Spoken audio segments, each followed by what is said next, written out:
on a tellement comment dire dañoo am tellement bëgg nek président ba à la fin que yow do discerner donc ce qui est vrai et ce qui est faux moy manam même nit bu lay wax deug sax si il n'est pas avec toi da ngay japp ni que day fen nit bu la bëggee nek sa wet du la ñemee wax deug en fait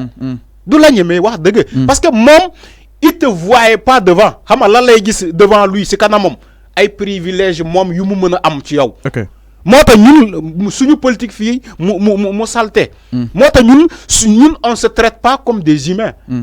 entre suñu diggante on se traite comme des animaux man maa la gën a fort dama lay won man ki ma doon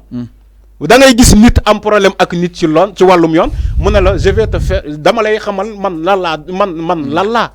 voilà da ngay am problème ak dossier ñu ne la woowal diw parce que ci parti bee la bokk woowal diw tout ça c'est clair mais aujourd'hui non xam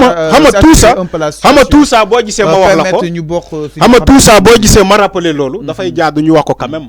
parce que traitement yi ñuy traité suñu naatango yi fii suñu compatriotes yi fii suñu citoyens yi fii dafa ñaaw c'est comme si ñoom judoowuñu fii c'est comme si ñun ñëpp on est des étrangers en fait alors que c'est pas ça xam nga président de la république bu naree dem dafa def benn acte bu extraordinaire mooy maanaam déclarer qu'il ne sera pas candidat xam nga boo déclarer ni que yow doo candidat dafa nekk benn affaire boo xamante ne bu extraordinaire boo xamante ne peut-être guléet yow yaa ngi ko njëkk fii def Sénégal pour ne pas dire en Afrique donc sénégalais yi doon xaar ci moom mu am benn dem bu rafet mooy maanaam muy tàggatu fépp fu muy dem ñu tàcc ko comme lu ñu defoon ci Senghor def ko ci Abdoulaye Wade ak yéen donc nit ñi dañ doon xaar ci président de la République ñu tàcc ko sàmmante ak moom saafante ak moom voilà jamono ñooy ku ko nar a wuutu tamit mu doxal selon sénégalais bëgg sénégalais mais laa wax mais bu fekkee yow donc da nga ne doo bokk d'accord yow bokkoo mais aussi doo bàyyi koo xamante dafa bëgg bokk mu bokk y a un problème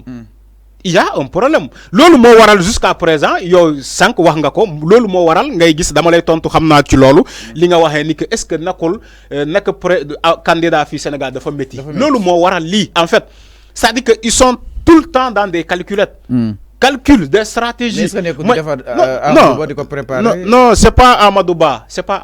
Amadou Ba nit moo ko tabb pour mu nekk candidat donc c'est pas Amadou Ba encore une fois qui va organiser les élections ba tey le président de la République organise les élections même si ñu bëri dañoo bëgg mu nekk ay élections yoo xamante ne c'est commission indépendante moo koy organiser mais malheureusement moom wax na ko ne du ko def buñ ko né changer sa premier ministre que sa ministre de l'intérieur ñu jox ko keneen mu gérer élection yi dafa né du ma ko def ce qui veut dire que il est catégorique dans ça moo tax ma ne la loolu moo waral ba léegi munoo gis nit ku la ne man sama candidature dafa leer ils sont dans l'impasse tout le monde est dans l'impasse même ñun journalistes yi sax on est dans l'impasse nit mënu laa jox information bu correct ni diw kat de sa candidature est assurée ni dina nekk candidat même malgré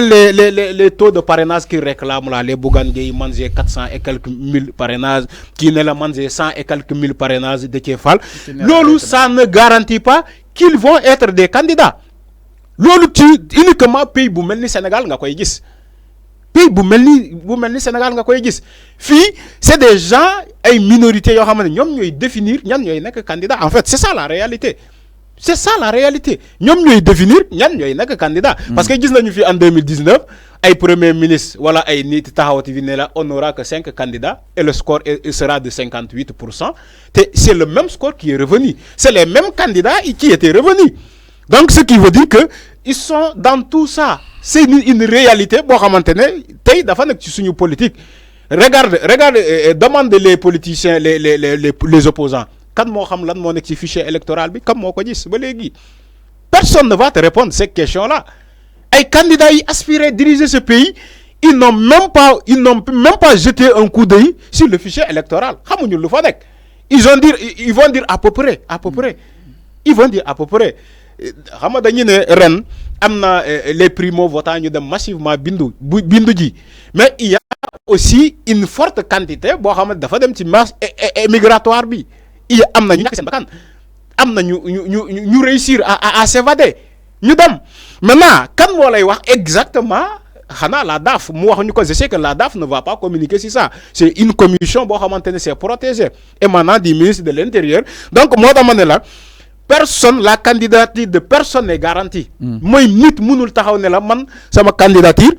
dañ ko garantie man je serai bel et bien ay candidat ñoom ils sont tous dans l'impasse dans l'impasse même suñu journalistes je crois dañuy ne ay des médias yi fen ay des télévisions des radios des sites internet de l'Inde qui fen président de la République wax na ko malheureusement on s'indigne de ces propos ñun jàppee nañu que ça peut-être il va nous traiter de sorte parce que ñun on sait que on est tout le temps de cœur avec eux la presse est tout le temps de cœur avec le gouvernement képp kuy balaa ngay nekk candidat da ngay passer par tous ces médias là que tu traites aujourd'hui de menteurs. Alors c'est clair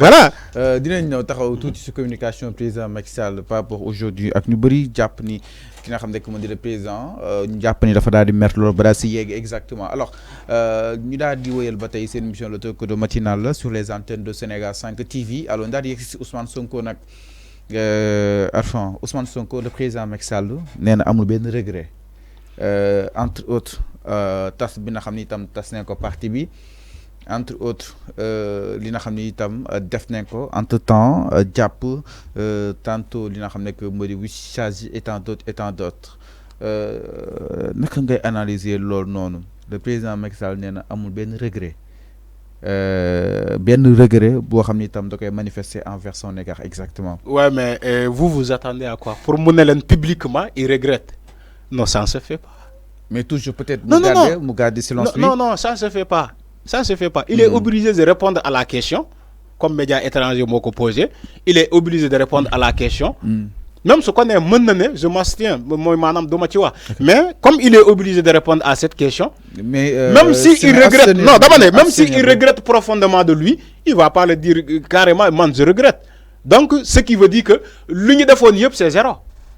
C'est zéro. Dans ce cas, il y aura un coupable qui ne dit pas son nom. Quand le président de la République va déclarer publiquement que Boufeke dafa déclarer ni que mom dafa regretter ci tej bu ñu tej Ousmane Sonko. Donc ñu bari dañuy japp ni que donc du président de la République moko tej kon. Donc les gens vont vouloir chercher un autre coupable, soit Antoine Diome, voilà man mako waxé non exemple, soit les gens vont dire donc Antoine Diome moko tej wala l'ancien ministre de l'Intérieur de la justice Ismaïla Madior Fall moko tej wala kenen. Mota pour maintenant protéger ñooñu comme on le dit le linge sale se lave en famille. Voilà donc luñu amé buñu amé luñu wax nañ ko wax suñu waxante ci suñu biir. Donc le président il est dans cette communication, dans cette forme de communication. Moi madame il va pas rejeter la faute publiquement sur un quelqu'un. Il va dire que je regrette pas. De toute façon, il va dire que je regrette pas publiquement pour ñëpp mëna japp ni que peut-être ñom disant xamal lu mu wax état de droit force restera à la loi moo tax ñu tëj ko parce que dañoo jàpp ni on est dans une démocratie élevée donc ku wàccoo ak yoon dañ lay tëj voilà ku wootee à l'insurrection dañ lay tëj président loolu la wax moom dafa jàpp ni que ci yooyu moo tax mu tëj Ousmane Sonko mais si il regrette pas peut-être bu wàccee on saura quelque chose man quand les gens qui l'ont posé la question man je ne m'attendais pas à ce que président de la République ne leen man je regrette. Parce que connaissant la personne. Mais pas ma analyste. Oui, peut-être c'est une fois président Macky Sall mooy mu abstenir par rapport ak boobu des questions. Xam seen fallu. Vu que ni yëf yi ba tey mi ngi si loxo yoon ak wàllu yoonal. Xam seen fallu balaa muy wax kaddu yi nii. Fii la demoon Fatick dégg nga lu mu fa wax balaa muy dem à l'extérieur. Il a traité presque tout le monde de la même sorte. Wax na fi bay man je t'assure c'est ma première fois de voir notre président de la République dans cet état. Moi, madame, mer, ba ñëpp xam ni dafa mer. Communication. Non, man, c'est ma première fois quand il a dit, quand même, le porte-parole Abdou Karim Fofana. Mu wax ba paré ne ko yow li ngay wani c'est ce qu'on appelle en français la langue du bois. Moi, madame, parler pour ne rien dire. Franchement, man japp ma ni que le président de la République ak nu mu mer dina dem ba egg fofu. Voilà, donc des choses yo xamantene gis nañu ko. Maintenant c'est à nous d'en tirer des leçons pour xam quelle forme de communication il a actuellement. C'est pas qu'est-ce qui lui fait actuellement mal parce que il a essayé d'expliquer même quand même. Man j'ai compris beaucoup de choses dans ses explications. ba mu demee bay wax ni que même sur les formes ñi ñuy octroyer sénégalais yi ay marché public mais da ngay jox marché public à un bailleur à un entrepreneur sénégalais mu ñëw réclamer des avenants ñi ñuy def des décomptes xamna peut-être man donc voilà donc xamna dina ñëw ci lolu donc kaw Ousmane voilà donc voilà dama né man lo xamni tay sénégalais tay excusez-moi donc xamna dama lay waxu dina ñu ñëw ci lolu mais man je n'attendais pas à ce que mu dire